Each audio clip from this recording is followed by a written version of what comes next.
বাসাপাড়ায় শহীদ দিবসের অনুষ্ঠানে চরম উত্তেজনা। জেলা পরিষদের সভাধিপতি কাজল শেখকে লক্ষ্য করে ডিম ছোড়ার অভিযোগ। শহীদ দিবসের কর্মসূচিকে কেন্দ্র করে রণক্ষেত্র পরিস্থিতি তৈরি হলো বীরভূমের বাসাপাড়ায়। শহীদদের প্রতি শ্রদ্ধা জানাতে গিয়ে বিক্ষুব্ধ সাধারণ মানুষের প্রবল জনরোষের মুখে পড়লেন বীরভূম জেলা পরিষদের সভাধিপতি কাজল শেখ। অভিযোগ, তাকে লক্ষ্য করে ডিম ছোড়া হয়, যার জেরে এলাকায় ব্যাপক চাঞ্চল্য উত্তেজনার সৃষ্টি হয়। স্থানীয় সূত্রে জানা গেছে, এদিন বাসাপাড়ায় শহীদ দিবসের অনুষ্ঠানে মাল্যদান করতে পৌঁছান জেলা পরিষদের সভাধিপতি কাজল শেখ। কিন্তু অনুষ্ঠানস্থলে পৌঁছানোর পরেই পরিস্থিতি দ্রুত উত্তপ্ত হয়ে ওঠে। অভিযোগ ওঠে, সাধারণ মানুষের ক্ষোভের মুখে পড়তে হয় তাকে। তাকে ঘিরে ধরে স্লোগান দিতে শুরু করেন উপস্থিত বিক্ষুব্ধ জনতা। এক পর্যায়ে তাকে লক্ষ্য করে ডিম ছোড়া হয় বলে অভিযোগ। এই আকস্মিক ঘটনাকে কেন্দ্র করে রাজনৈতিক মহলে তীব্র শোরগোল শুরু হয়েছে। বিরোধীদের দাবি, সাধারণ মানুষের মনে যে ক্ষোভ জমে রয়েছে তারই বহিঃপ্রকাশ ঘটেছে এই ঘটনার মাধ্যমে। অন্যদিকে শাসক দলের পক্ষ থেকে এখনো পর্যন্ত এই বিষয়ে কোনো আনুষ্ঠানিক প্রতিক্রিয়া পাওয়া যায়নি। তবে এই অপ্রত্যাশিত ঘটনায় বাসাপাড়া এলাকায় থমথমে পরিবেশ বিরাজ করছে। দেখুন, আজকে 27শে জুলাই 2000 সালের এই 27শে জুলাই দিনে 11 জন ক্ষেত মজুরকে নিষ্ঠুর নির্মমভাবে হত্যা করা হয়েছিল।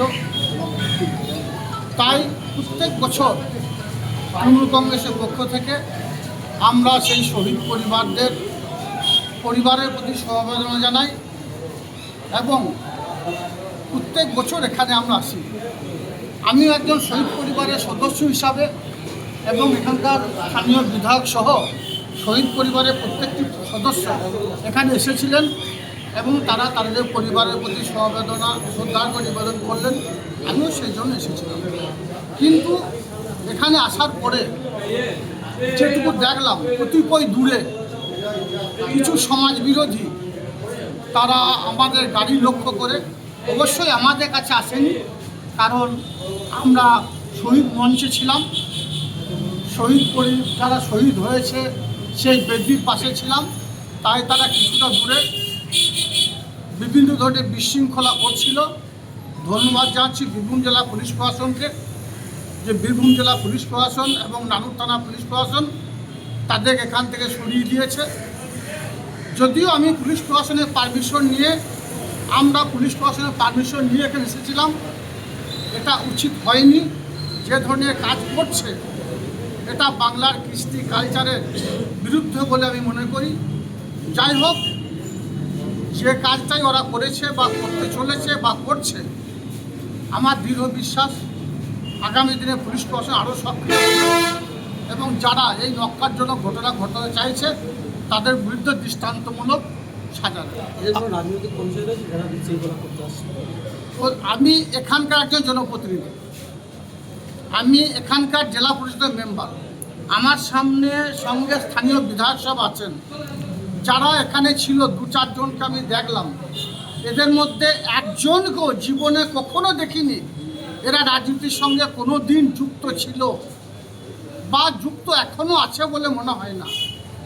হয়তো বিভিন্ন ধরনের নেশায় আসক্ত হয়ে কতিপয় মানুষ এদেরকে আর্থিকভাবে প্রলোভনা দিয়ে বা আর্থিকভাবে সমৃদ্ধ করে তাদের এখানে পাঠিয়েছে বা পাঠানো হয়েছে বলে আমি মনে করি। দাদা, সরকারে আসার পর 11 সাল থেকে 2000 বলতে পারে যে 26 সাল, এই সরকারে থাকাকালীন আমরা দেখেছি যে 27শে জুলাই মহাসমারোহে পালন হয়েছে।